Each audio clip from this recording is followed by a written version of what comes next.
Hello बच्चों, चलिए solve करते हैं question. Vapour pressure of water at 293 kelvin is 17.535 mm of mercury. What will be the vapor pressure of water when 25 gram of glucose dissolved in 450 gram of water? तो हमें calculate करना है vapour pressure of solution, ठीक है, PS।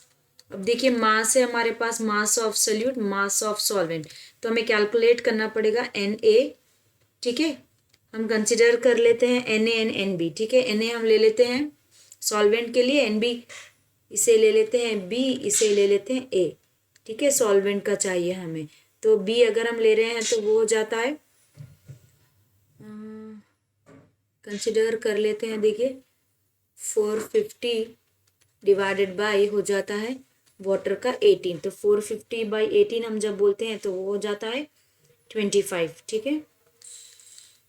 उसी तरह से लेते हैं NB है हमारा 25 डिवाइडेड बाई ग्लूकोज का मोलिकुलर मास 180 है, तो वो हो जाता है 0.139। अब कैलकुलेट कर लेते हैं हम मोल फ्रैक्शन जो कि हमें चाहिए सोल्यूट का, ठीक है। तो मोल फ्रैक्शन ऑफ B हमें चाहिए, तो वो हो जाता है 0.139 डिवाइडेड बाई 0.139 प्लस 25, तो ये हो जाएगा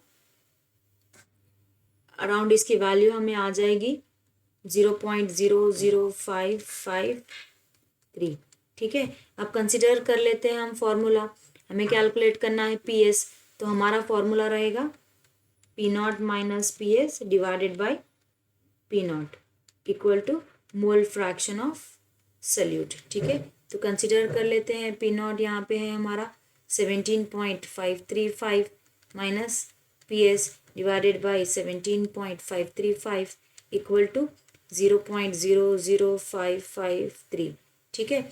ये हो जाता है 17.535 minus PS equal to 0.00553 into 17.5, तो ये हो जाता है, देखिए हमें आ जाती है पूरा कैलकुलेट करने के बाद PS की वैल्यू हमें आ जाएगी 17.4 यूनिट है MM ऑफ मर्क्यूरी, ठीक है। तो हमारा करेक्ट ऑप्शन यहाँ पे रहेगा 17.4 mm ऑफ मर्क्यूरी, जो कि A ऑप्शन है, ठीक है। तो therefore A option is the correct answer.